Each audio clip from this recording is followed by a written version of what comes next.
Hello friends, स्वागत है आपका आज के इस वीडियो में।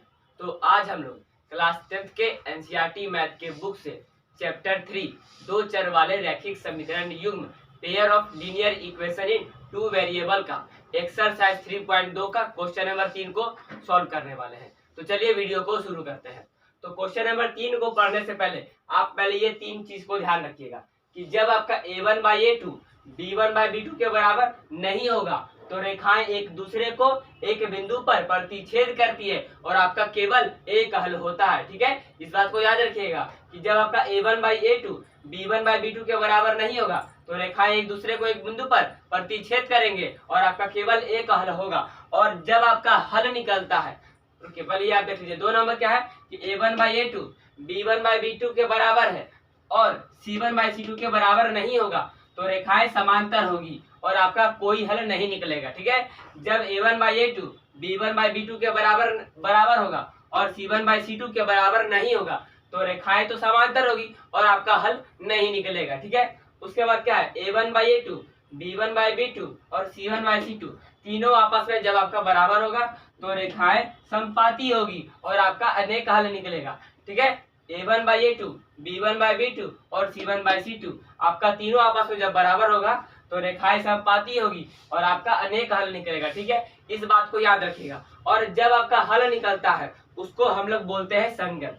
ठीक है, आपका हल निकलेगा, इसमें आपका एक हल निकल रहा है और इसमें आपका अनेक हल निकल रहा है तो आपका क्या होगा, संगत होगा। ठीक है, इस बात को याद रखिएगा, संगत, उसको हम लोग संगत भी बोलते हैं। ठीक है, और जब आपका हल निकलेगा तो उसको क्या बोलेंगे, संगत बोलेंगे। और जब आपका हल नहीं निकलेगा तो उसको क्या बोलेंगे, असंगत।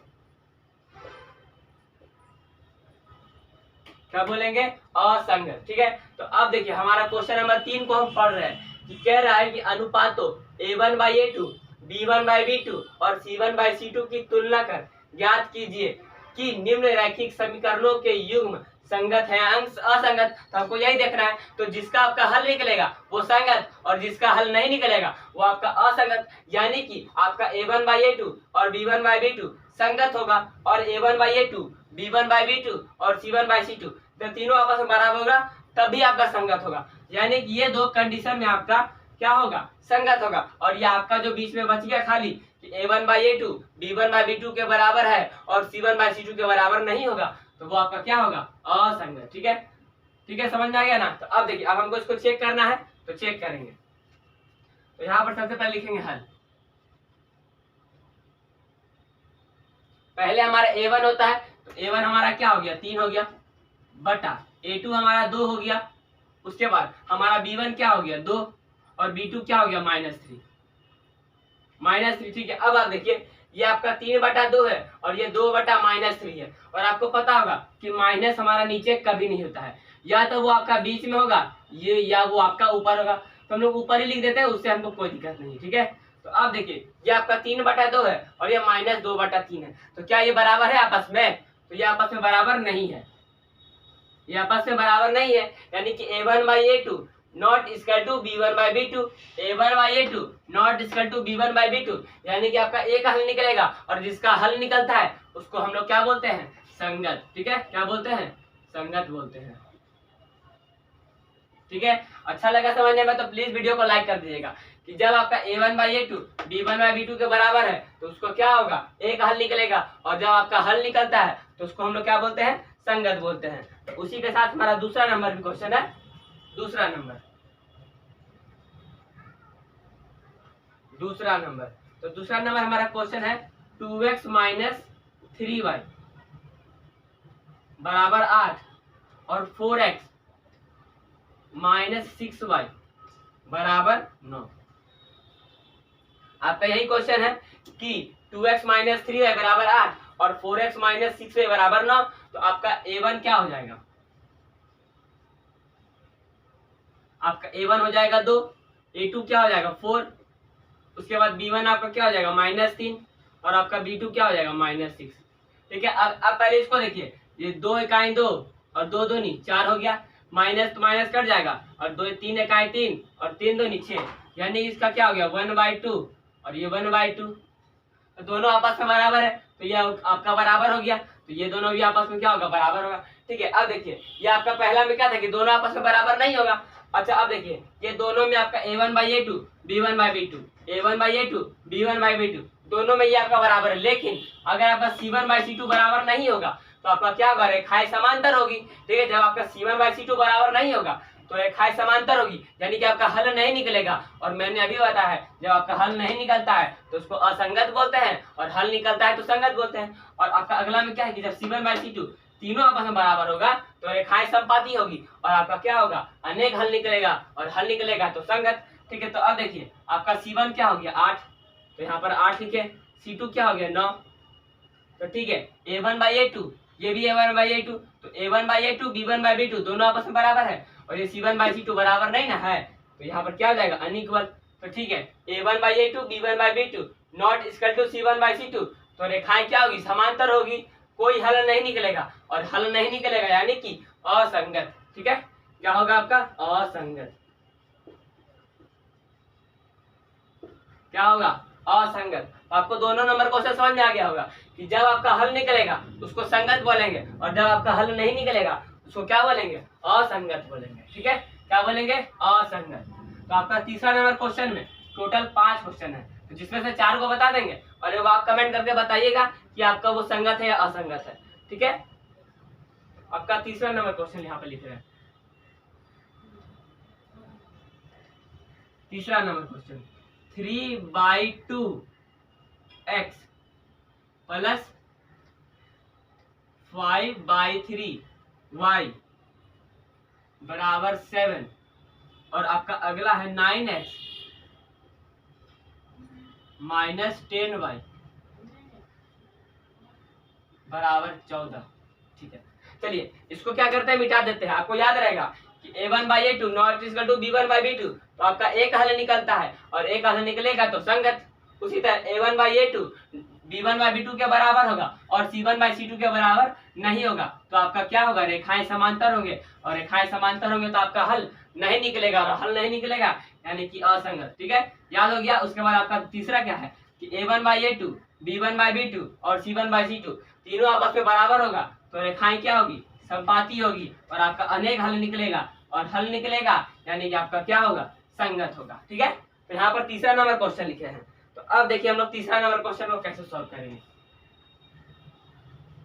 हल आपका a1 क्या हो गया 3/2, और आपका a2 क्या हो गया, बड़ी ये मोटकी बड़ा ये 9। ठीक है, कोई दिक्कत, ठीक है ना, 3/2 और ये मोटी लकीर और बटा 9। उसके बाद आपका क्या हो गया b1 5/3 और बड़ा वाला, और नीचे में खाली 3।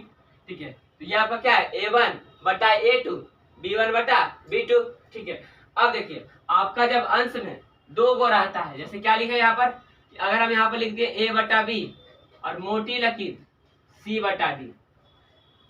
ठीक है, ध्यान से समझिएगा। तो आपका ऊपर में भी अंश में भी 2 गो है, और हर में भी 2 गो है, तो जो अंश के नीचे वाला होगा वो नीचे में क्या होगा, नीचे के ऊपर में मल्टीप्लाई होगा। ठीक है, और जो हर के नीचे में होगा वो अंश के ऊपर में मल्टीप्लाई होगा। ठीक है, ध्यान से समझिएगा कि जब आपका अंश बटा हर लिखा हुआ है, और अंश में भी 2 भाग और हर में भी 2 भाग, तो आपका जो अंश के नीचे वाला होगा वो नीचे वाले के ऊपर से क्या होगा, मल्टीप्लाई होगा, यानी कि गुना होगा।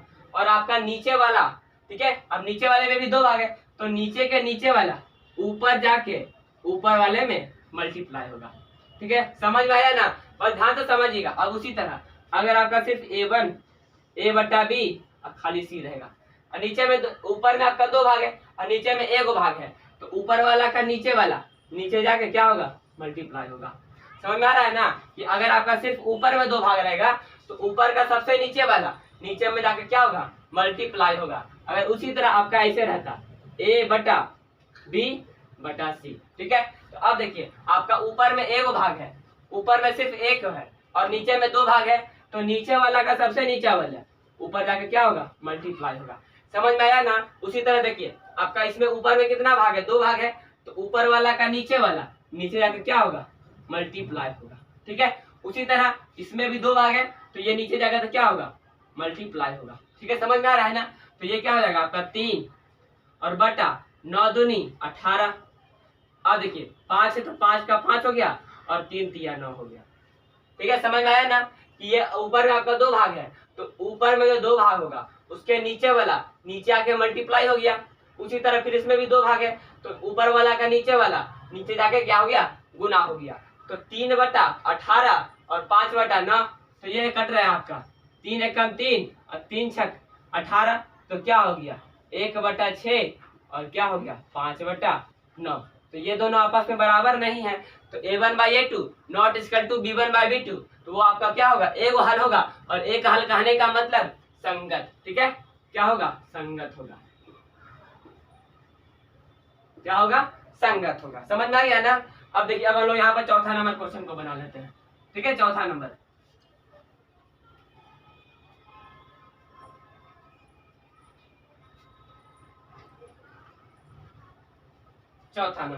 तो देखिए आपका चौथा नंबर कह रहा है कि 5x माइनस 3y बराबर 11 और 10 और -10x प्लस 6y बराबर -22। ठीक है, तो अब बताने की ये संगत है या असंगत है। तो आपका a1 क्या हो गया, 5 हो गया,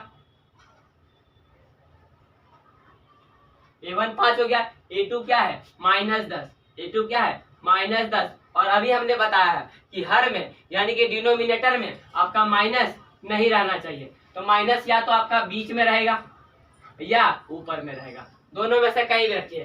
तो हम लोग ऊपर में रख रहे हैं। ठीक है, ऊपर में रख रहे हैं। ठीक है, चलिए अब बताइए कि आपका b1 क्या हो गया -3 और b2 क्या हो गया +6, हुआ कि नहीं हुआ। ठीक है, तो 5 एकम 5 और 5 दूनी 10, 3 एकम 3 और 3 दूनी 6, तो क्या बच गया -1/2 और -1/2, दोनों आपस में बराबर है, तो बराबर हो गया। हम क्या बोले कि दूसरा नंबर वाला और तीसरा नंबर वाला दोनों का a1/a2 b1/b2 आपस में बराबर होगा। और अगर c1/c2 के बराबर नहीं होगा तो आपका क्या होगा, समांतर रेखा यानी कि हल नहीं होगा। ठीक है, और अगर c1/c2 के बराबर होगा तो क्या होगा, रेखाएं संपाती होगी यानी कि अनेक हल। तो आपका c1 क्या हो गया 11 और c2 क्या हो गया -22। और अभी बताया है कि हर में 0 नहीं रहना चाहिए, तो माइनस या तो यहाँ पर है, हर में माइनस नहीं रहना चाहिए, तो माइनस या तो बीच में या तो ऊपर में। तो ऊपर में रख रहे हैं, क्या ऊपर रख रहे हैं, तो 11 एकम 11, 11 दूनी 22, तो -1/2 यहाँ भी आपका बराबर होगा। जब ये दोनों बराबर है तो ये दोनों बराबर है -1/2, ये क्या भी ये भी आ गया -1/2, तो तीनों आपस में क्या है, बराबर है। तो ये भी आपका क्या होगा, बराबर होगा, यानी कि क्या होगा, रेखाएं संपाती होगी। तो आपका अनेक हल, और अनेक हल कहने का मतलब संगत। ठीक है, इस बात को जान लीजिए, हल होगा चाहे एक हल हो चाहे अनेक हल हो, तो अगर आपका हल होगा तो संगत और हल नहीं होगा तो असंगत। ठीक है, इस बात को जान लीजिए। और मैं आपको एक क्वेश्चन बनाने के लिए दे रहा हूँ, जो आप मुझे कमेंट में बताइएगा कि संगत है या असंगत है। तो 5 नंबर, ठीक है, आपका क्या है 4/3 4/3x प्लस 2y बराबर 8, 2x प्लस 3y बराबर 12। ठीक है, अब देखिए इसको मैं बता देता हूँ इसको कैसे लिखना है। तो आपका a1 क्या हो गया 4/3, मोटी लकीर आपका a2 क्या हो गया 2 हो गया। ठीक है, अब बताइए आपका b1 क्या है 2 है, b2 क्या है 3 है। अब देखिए आपका ऊपर में अंश बटा हर और अंश में कितना भाग 2 भाग, तो ऊपर वाला 2 रहेगा उसी तरह रहेगा, और जो नीचे वाला भाग है वो नीचे जाकर क्या हो जाएगा, मल्टीप्लाई हो जाएगा। समझ आया ना, ऊपर में आपका 2 भाग है, ठीक है, और नीचे में आपका एक है, तो उसको छोड़ दीजिए। ऊपर में जब आपका 2 भाग रहेगा तो ऊपर को वैसे ही छोड़ देना है, और नीचे वाला क्या होगा आपका हर में जाकर गुना हो जाएगा। तो इस क्या हो जाएगा आपका 4/3 दूनी 6 और बराबर 2/3। ठीक है, इतना समझ में आ गया ना। तो अब मैं ज्यादा कुछ नहीं करूंगा, आपको बताना है क्या ये संगत है या असंगत है। तो ठीक है, तो आपका क्वेश्चन नंबर 3 यहाँ पर समाप्त हो गया है। तो अगर आपको क्वेश्चन नंबर 3 का वीडियो अच्छा लगा, और इसको कमेंट जरूर करना, ठीक है ना। तो अगर आपको क्वेश्चन नंबर 3 का वीडियो अच्छा लगा होगा तो वीडियो को लाइक करिएगा, शेयर करिएगा और चैनल को सब्सक्राइब करिएगा, क्योंकि आने वाले वीडियो का सारा का नोटिफिकेशन आपको समय समय पर मिलता रहे। मिलते हैं नेक्स्ट वीडियो में, और तब तक के लिए जय हिंद।